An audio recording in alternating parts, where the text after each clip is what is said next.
ठाकुर जी विचलित हो रहे हैं कि कैसे जाऊं बरसाने किशोरी जी से मिलवे के काजे। ठाकुर जी ने सबरे अपने सखा बुलाए और सखान से कहने लगे, बोले भैया आज बरसाने जानो है श्री जी से मिलवे। पर ये सबरी सखी जो है कहा मेरे रूप को जाने मुझको मिलन ना देंगी, आज मैं रूप बदल के जाऊंगा। ग्वाल बाल बोले लाला कहा बन के जाएगा? बोले हमारे नंदगांव में ये आशीश्वर महादेव है, ऐसे ही बन के जाऊंगा मैं। तो सबरे ग्वाल बाल ठाकुर जी को महादेव के रूप में तैयार कर रहे हैं। आहा। तो कहते हैं बोले सबसे पहला श्रृंगार ठाकुर जी के ऐसे घुंघराले केश पकड़ करके और जटा बनाई, और जटा बना करके मधुमंगल बोलो लाला उनकी जटा में तो गंगा जी निकले, तेरी में तो कैसे निकलेंगी? बोले कछु तो कर। सो मधुमंगल मोतियों की लड़ लेकर के आया और ऐसी लड़ ठाकुर जी के जटा से यहां लगा करके नीचे की ओर छोड़ दी है। आहा कितने सुंदर लग रहे हैं। लाला महादेव तो चंद्रमा और धारण करें, वो कैसे धारण होएगा? तब तुरंत चंदन घिस करके महाराज चंदन को सबरो जल निकाल के सूखो चंदन, और वही चंदन को एक चंद्रमा बना करके ठाकुर जी की जटा पे चिपका दियो। लाला को श्रृंगार है रोए सुंदर। ऐसे ही श्री हमारे वृंदावन के ठाकुर जी ने अपनी धोती की ही बना करके वैसे ही अवधूत बिल्कुल श्रृंगार किया अपनो। ठाकुर जी बोले अरे गले में सर्प कहां से आएगा? मधुमंगल श्रीराम बोले बता लाला, वन में तो पकड़ के लाए अभी। ठाकुर जी बोले मैं तो चित्र में हूं, देख लूं तो मुझको तो डर लगे आवे, गले में पहन के इसके जाऊंगा। बोले काम कर। बोले कहा? बोले गैयान के पामन को बांधवे की जो दोहनी है ना, जे गोवर और रज में सन के सर्प जैसी है, जय को पहना दे मेरे गले में। और ठाकुर जी ने गले में महाराज एक सुंदर दोहनी बांध ली, हाथ में दोहनी बांध ली, कमर में दोहनी बांध ली, बिल्कुल महादेव जैसे तैयार भये। ग्वाल बाल बोले लाला महादेव तो भस्म लगा में, वो चिता की भस्म लगा में, अब भस्म कहां से लेके आवे तेरे काज? ठाकुर जी बोले तू मलियागिरी चंदन लगा दे, मैं वही को भस्म बना दूंगा। ठाकुर जी को पूरा श्रृंगार है गया, बिल्कुल महादेव जैसे लगन लगे। मुंह पे भी जो चंदन लगाया वो भस्म बन गो सबरो। बोले लाला तू तो पहचान में ही ना आ रहा, कौन है पतो ना कहां से आगो है। बोले अब ठीक है, अब जाऊंगा मैं श्री जी से मिलवे। सो ठाकुर जी ने नंद भवन से जो श्रृंगार करके आए थे उसके ऊपर महादेव का श्रृंगार किया है। क्यों? श्री जी से मिलके आमेंगे फिर तुरंत कपड़ा उतार के घर भी तो जानो है, तैयार थोड़ी है, कोई इतना समय थोड़ा ही है। तो अपने कृष्ण स्वरूप के भीतर है, उसी के ऊपर ही महादेव का रूप धारण किया है। अब जैसे ठाकुर जी चलते हैं तो अंदर जितने आभूषण पहने उन सब की आवाज आती है, मानो ऐसा लगता है कि महादेव चल रहे हैं और संग में डमरू बजाते भये चल रहे हैं। मलुकदास जी वर्णन कर रहे हैं ठाकुर जी तैयार है कि बरसाने पहुंच गए, और संग में मधुमंगल श्रीदामा भी तैयार भये हैं, छोटे छोटे जोगी वो भी बने हैं। पर ठाकुर जी के अंग को चंदन तो भस्म बन गया, उनको अभी चंदन नहीं है। क्यों? श्री जी से मिलवे की उत्कंठा की ज्वाला तो ठाकुर जी के चित्त में है ना। ठाकुर जी ने बीच रास्ता में ही कही बोले तुम लोग वापस लौट जाओ ना, बहुत डंडा पड़ेंगे, पता चल रही है तुम कौन हो? मैं तो पता ना चल रही, मैं तो भस्म लगा के घूम रहा हूं। ठाकुर जी अकेले बरसाने गए, अब बरसाने में जाकर के महाराज अलाक निरंजन घूम रहे हैं नन्हे से गोपाल जी बरसाने में। गोपी अपनी अपनी अटारी से निकल के ओ देख कैसो नेक्सो से जोगी डोल लो है, अरे नेक पकड़ो तो सही। सबरी गोपी ने जाके खींच लिए ठाकुर जी। अरे बाबा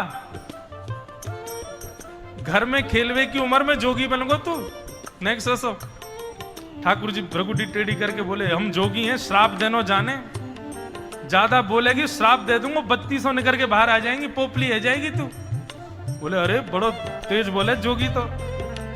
सब गोपियां कह रही हैं बोले अच्छा जोगी तुम पे कहा आवे? बोले हम जिसको देख लें उसको देख करके भविष्य में उसका ब्याह किससे होगा ये बता सकते हैं। बोले अच्छा तुम बता दोगे? बोले हाँ। अच्छा नहीं मेरा बता दो, मेरा ब्याह कौन से होगा?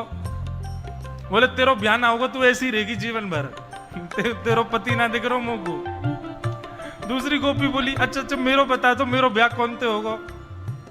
बोले पास में एक गांव है, वहां पे एक गोबर चुरावे वालो गोबर चोट्टा रे बातें होगा तेरो ब्याह। सबरी गोपी बोली बड़ो टेढ़ो टेढ़ो बोले, तभी एक गोपी बोली, सुनो हम अपनी कहाँ पूछ रहे हैं, या जोगी पे कछु आता हो तो ना श्री जी हमारी श्यामाजू के बारे में पूछे, उनको कौन तो ब्याह होएगा। सभी सखी बोली, अच्छा तुम हमारी स्वामिनी जी से मिलोगे, उनको नेक बता दोगे कि उनको ब्याह कौन ते होएगा। ठाकुर जी बोले, ले चलो अभी बता मैं। आहा, ऊंचे भवन पर लेकर के गए हैं ठाकुर जी को। किशोरी जी से जाके प्रार्थना करी, एक बड़ो सिद्ध जोगी आयो है, तो नेक्सो सो ही छोटो सो है, गोल मटोल वाके हाथ हैं, गोल मटोल गाल हैं, लेकिन ऐसो बोले। श्री जी बोली, अच्छा कहा बतावे। बोले, ये बता दे कि हमारो भविष्य में कालांतर में पति कौन होएगा। श्री जी बोली, अच्छा सही बतावे। बोले, अब बतावे तो कब, मेरो तो यो बता दियो मेरो ब्याह ही ना होएगा, या कोई यो बता दियो गोबर चोटा से ब्याह होगा, आदि आदि। लेकिन श्यामाजू जो भी बतावे एक बार चलो। श्री जी के मन में तो भाव आ गया, कहीं गोपाल जी को नाम बोल दे एक बार। श्री जी तुरंत निकल के बाहर आई हैं। हाँ हाँ, श्री जी को जैसे ही देखा है, सकीन ने जाकर के बोली, बाबा जी हमारी स्वामिनी जी हैं, इनके बारे में बता, इनको ब्याह कौन ते होएगा। ठाकुर जी बोले, ओहो ये तो बड़े महलन किए, इनको नेक पास ते देखना पड़ेगा, मुझको नेक मुंह पास ले जाओ। सबरी गोपी बोली, दूर ते ही रहियो बाबा, ज्यादा उछले मत। बोले, नहीं देखो पतो करवाना हो तो पास ले जाओ, नहीं तो यहीं तो चलो जाऊंगा मैं। पास ले गए। बोले, नेक और पास ले जाओ। बोले, बाबा आप बस कर दे। बोले, ले तो जाओ तभी तो दिखेंगे, इनके रो कूपन से मुंह को पता चलेगी कि कौन है इनको। अब बिल्कुल समीप ले गए और जैसे ही दाहिने में आकर के ठाकुर जी खड़े भई, बाम अंग में श्री जी खड़ी भई, सोई धीमे से ठाकुर जी ने श्री जी के कंधा पे हाथ धर लियो। बोले, ए बाबा क्या करे। बोले, इनको भविष्य को कसम में ही हूं, मोते ही होएगा इनको ब्याह। तो महाराज सखीन ने जैसी देखी, अरे या बाबा को बताएंगे अभी। सबरी डंडा लेके, झाड़ू लेकर के, चप्पल लेके, खड़ाऊ लेके सब भगी ठाकुर जी के पास। और जैसे ही जोगी के ऊपर आक्रमण करने लगी, सोई अपने तन की भस्म ऐसे हाथ में लेकर के, और ठाकुर जी ने एक फूंक मारी, सब ब्रज मोहिनी डारी, ऐसी फूंक मारी सबरी गोपी मूर्छित है कि गिर गई। और जैसे ही सब मूर्छित भई हैं महाराज, अब श्री जी और ठाकुर जी दो ही बच्चे हैं, बाकी सब तो मूर्छित पड़े हैं। ठाकुर जी खूब निहार निहार के देख रहे हैं किशोरी जी को, और किशोरी जी के सुंदर वा वेश को दर्शन करके ठाकुर जी बावले है गए। और ऐसे बावले भय महाराज किशोरी जी को देख करके मलुकदास जी वर्णन कर रहे हैं। अब तो रास्ता में चलते फिरते बस वही स्वरूप किशोरी जी को याद करें, वहीं बैठ के राधे राधे राधे राधे गाने लग जाएं। कभी जमुना जी में जल डाल के पड़े हैं, भस्म रमाए पूरे अंग पर, लौट करके आए, मधुमंगल श्रीदामा देख रहे हैं, लाला जी कहाँ है गो। तो ठाकुर जी प्रति उत्तर में कुछ बोल ही नहीं रहे, बस राधे राधे राधे राधे राधे राधे। लाला भूख लगी, बोले राधे राधे, प्यास लगी, राधे राधे, नंदगाम जाएगो, राधे राधे। ऐसे ठाकुर जी के चित्त में चढ़ गई किशोरी जी।